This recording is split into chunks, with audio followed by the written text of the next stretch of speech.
Hey guys, welcome to the blog today. I'm seeing some good things, and we're gonna focus on some good things that are happening in this time of change that we're going through in the country, in the world right now. But there, as you guys know, there's been an uptick of coronavirus related um, attacks out there, and I saw this article and I thought it was really, really interesting. So basically there's a couple of Slack channels out there that are collaborations between private industry and law enforcement that's doing some good things. So you have the Cyber Threat Coalition, which is a Slack group of about 3,000 cybersecurity professionals.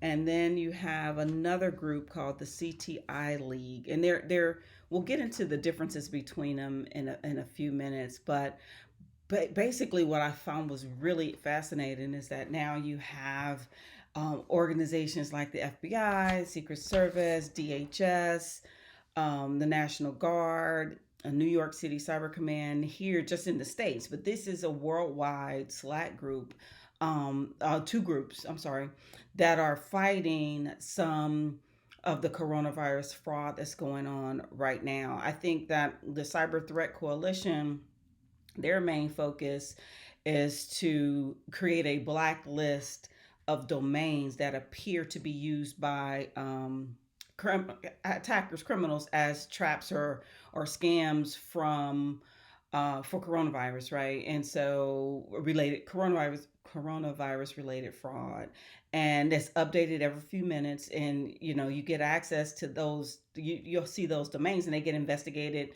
and they get taken down, which is, collaboration between law enforcement and the private industry is not something we see real time like this, or have seen real time like this across the globe. It's amazing. And then the CTI League, they're specifically focused on protecting healthcare companies that are targets of hackers, including identifying vulnerabilities and actually trying to help the healthcare organizations close up those network vulnerabilities, as well as if they actually get breached, they'll volunteer their services to actually try to get them back up and running. They've lawfully taken down almost 2,800 assets to date. So those, organizations that are now trying to attack hospital organizations, they have this group.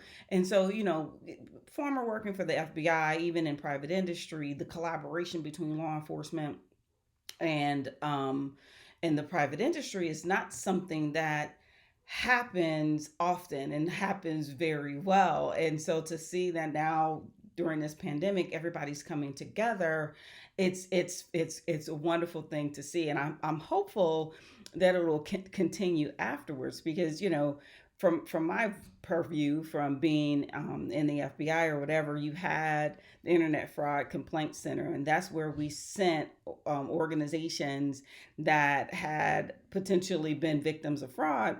It's cyber related fraud, and they average maybe 1,000 calls a day. But since this pandemic has been going on, there is uptick in cyber fraud related to coronavirus, and that's taking them up to 4,000 complaints a day. And so, the Internet Fraud Complaint Center is usually, it has been, and I've been removed from it for a while. So basically, the way I used to work with it, it aggregates information based on different complaints that you get, and if something bubbles up to the top, to where this is, to say it's an IP address. Say you got, you were a victim of a fraud, you, and somehow, some way, you got an IP address or email account number. I mean, an email address or something. You would file a complaint, and then it will go into a repository, and then it will correlate. Connections are made between you and other people, and then that complaint gets packaged up and gets sent to one of the investigative agencies. And so that, just the uptick from 1,000 a day to 3 or 4,000 a day, and trying to correlate all of those things, just understanding that these Slack channels that can actually communicate real time is a great thing for law enforcement to have. I mean, They say they've seen 18 million since I guess we're going since mid March. 18 million coronavirus themed phishing emails. I mean, goodness gracious, can you imagine? And you're getting bombarded with all of this stuff. So it's a good thing that you actually have private industry and law enforcement working together. I mean, there are groups that are local. I'm still involved in several local task force and things like that here in the Dallas Fort Worth area. But to have real time collaboration across the globe is unheard of. So hopefully those things will continue. Hopefully that's good news.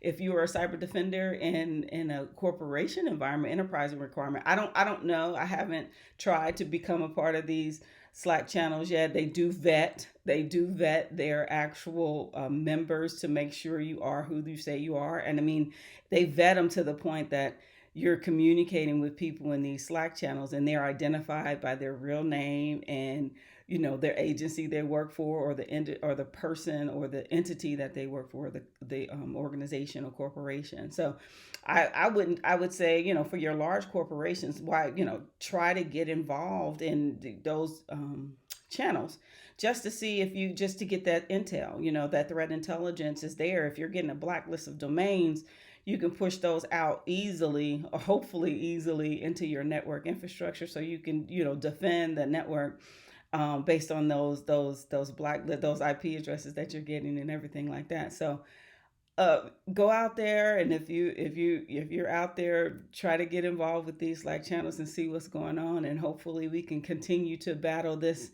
all together. Hopefully we can continue. All right, stay tuned for the random thought. I have something else that's very interesting and on the ransomware front. Okay, bye. Are you a VIP? More importantly, are you a cybersecurity law firm of Texas VIP? What's VIP, you may ask? VIP stands for Virtual Information Protection. For those organizations that may not need a full time resource to handle their cybersecurity and privacy needs, they can hire the cybersecurity law firm of Texas on an outsourced basis to handle those needs. If you want to learn more, please click the link below. Welcome to my random thought today. And so, again, we're still looking for good news. I'm skeptical, but we're going to count this as good news. So, evidently, the ransomware group that was responsible for the Shade ransomware goes by another couple names, which I'm going to butcher. Shade, Trolldash, or Encoder.858. Those are the three variants of this ransomware that this group purportedly, well, they were responsible for. They're saying they're going to retire. And actually on GitHub, they posted 750,000 decryptor keys for the Shade malware, and apologized and said, "We're sorry for any harm that we've caused." And essentially, the statement goes, and I'm going to read it, and I don't normally do this, but I need to read it. It says, "We are the team which created a Trojan encryptor, mostly known as Shade, Trolldash, or Encoder 858. In fact, we stopped distributing it in the end of 2019. All the other data related to our activity, including our source code for the Trojan, was irrevocably, there we go, destroyed. We apologize to all the victims of the Trojan and hope that the keys we publish will help them recover their data." Now, so they're saying they've got a change of heart and they're so sorry, and they're publishing all of the keys. And great for the cyber defenders out there. For any victim that's suffering from or has suffered from that particular variant, it was popular from January to about November 2019, and it fell off in January 2020, which goes with what they said. They're not distributing it anymore. It's a win-win, yes. However, they're criminals.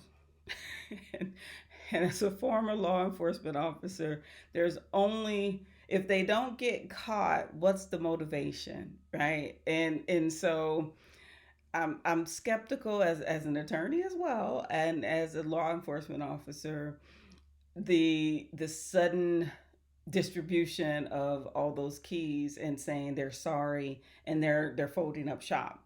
And they're not the first group that's done this before. There are other groups that said they're closing up shop only to, come back again. Because again, if you have a criminal enterprise and your criminal enterprise is ransomware to make money, and you've made money, and then you start to spend that money, right? Criminal enterprises, just like business enterprises, are designed to make money. So now you give away the keys to your one product that's making you money. What are you going to do? What else are you going to do to get that money back into that enterprise, right? And so if a criminal enterprise is not taken down, the whole thought that we're going to go out of business, that I don't believe it. What I believe is they made a lot of money in 2019, and you may see them up again doing under another name, doing something else. Because if you don't have a regular day job and you're not paying your taxes, and all you do is build criminal enterprises, you get rid of one product, you've got a bigger, better product, right? And so that's my cryptic, cynical, just knowing a little bit about criminal enterprises and criminals' mentality there. So I appreciate them letting those keys out. Still, vulnerabilities that exist, that were out there, that they were using to exploit them. Still, as cyber defenders, this is not a time to let your guard down. Keep your guard up, and we'll see if they come back. They come back around, or they found some other means of supporting their enterprise. So hopefully you got some good out of that. But it was good news. Both of them was good news. So take care of yourself, and we'll talk again soon. Bye. Thanks again for listening to the Breach Whisperer blog, sponsored by the cybersecurity law firm of Texas. Don't forget to like this post and subscribe to our channel so you can get updates of when we post new things on our channel. In addition, spread the word for me, right? Let's get out there and tell a friend, and so they can all become paranoid cybersecurity and privacy people. Don't forget, if you would like to connect with me on socials, you can connect with me on Twitter. At Mary N. Cheney. Use my middle initial always. For my nonprofit, Minorities in Cybersecurity, that is at Mike Leadership, and Instagram and Facebook at MN Cheney Law. And you can find me on LinkedIn just by searching for my name. So if you're interested, connect with me. Thanks again. And just remember, awareness equals knowledge.